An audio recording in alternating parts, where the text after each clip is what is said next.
Les cabanes étaient surtout là, et il y avait 60 cabanes. Pendant près de 7 mois, cette maison familiale a été squattée par plus d'une centaine de personnes. Qui payaient un loyer aux gens qui étaient à l'intérieur, une partie des gens. Des loyers qui pouvaient aller jusqu'à 300 € par mois. Grâce à ces vidéos filmées par les voisins et par un huissier de justice le 30 août 2024, nous pouvons voir à quoi ressemblait le campement. Oh, c'est une décharge. À ce point-là, mais... Ah oui, sauvage. Oui. Oui, mais énorme. Énorme. Cette maison, construite au début du 19e siècle, appartient à ses deux sœurs Muriel et Pascal, ainsi qu'à leur frère Jean-François. Ils l'ont reçu en héritage après la mort de leur mère en 2023. Une fois les frais de succession réglés, les nouveaux propriétaires mettent en vente la maison de 250 m² avec 3000 m² de terrain. Été 2024, une promesse de vente à hauteur de 600 000 € est signée, mais 15 jours plus tard, 2 squatteurs prennent possession de la maison. Le cauchemar commence et il durera quasiment 7 mois. Ah oui. Ah, parce que vous découvrez là. Oui. Vous n'avez jamais vu Non, j'arrive. Voilà. Donc là, il y avait une allée avec des graviers. Ah oui, ils ont pété tous les. Oui. Quoi. Oui. Mais comment c'est possible de péter tous les carreaux? Ah bah ça c'est. Tu donnes un coup de dent et puis oui, ils étaient dans le froid là. Il y avait la cheminée. Oui. Ah oui, mais ils étaient souvent dans le froid de toute façon. Oh la vache. Donc là, je pense que c'est tout. Ah oui, ils ont tout pété là. Ah oui, d'accord. Ah oui, ils ont tout pété. C'est dur. Franchement, c'est dur. C'est sidérant. J'ai l'impression d'être dans un cauchemar éveillé. Jamais. Pourtant, je m'attendais au pire, mais à ce point, jamais. Bon, alors on monte.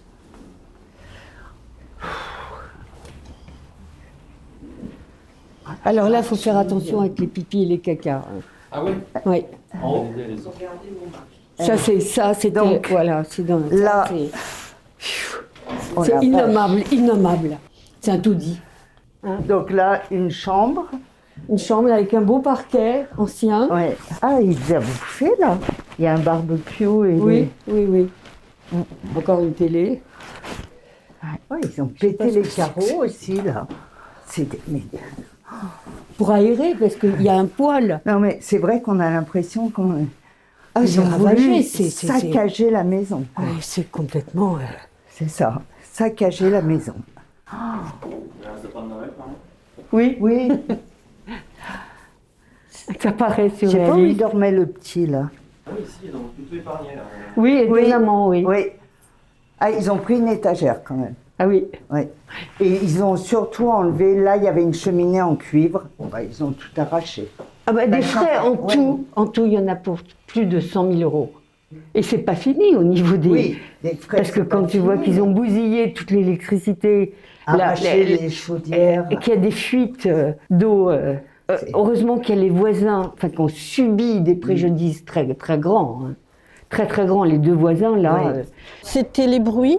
Les constructions des baraques, taper, mais ils n'avaient pas d'heure en fait. Ils brûlaient du cuivre, enfin je ne sais plus ce qu'ils brûlaient. Ça sentait tellement mauvais que mon chien en était malade.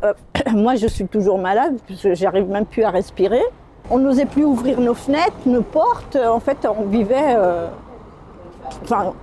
on nous a laissés dans des conditions lamentables. Ils jetaient tout, j'ai même honte de le dire, mais des serviettes hygiéniques, des préservatifs. Je dormais habillée. J'ai dit, si jamais il y a le feu, au moins je ne partirais pas en pyjama, quoi. Je dormais habillée et en fait, j'ai pas vécu, je crois. J'étais 24 heures sur 24 sur le qui-vive, quoi. J'arrive pas à expliquer ce que j'ai vécu, quoi. Je suis en dépression, je perds mes cheveux, bref. J'espère que ça ne sera qu'un mauvais souvenir, mais j'aurai du mal à m'en remettre. Franchement, je pense que je vais avoir du mal. Les squatteurs ont finalement été délogés par un important dispositif policier mardi 28 janvier, mettant fin au calvaire des riverains. Celui des propriétaires qui espèrent que les acheteurs soient toujours intéressés par le bien n'est quant à lui pas fini. Nous sommes face à une organisation mafieuse qui s'introduit dans des maisons et ensuite loue à des familles roms. Je comprends les riverains excédés. Nous avons fait toutes les procédures et accompagné tout du long les propriétaires dans leur démarche. On va déjà la faire nettoyer surtout. Déjà vider tout le terrain, la maison, nettoyage aussi. Plus que et évacuation de tous les déchets. Puis bon, ce qui est fou, c'est qu'on vraiment on est obligé de se débrouiller tout seul, quoi. On y est pour rien. Et oui, voilà, on y est pour rien.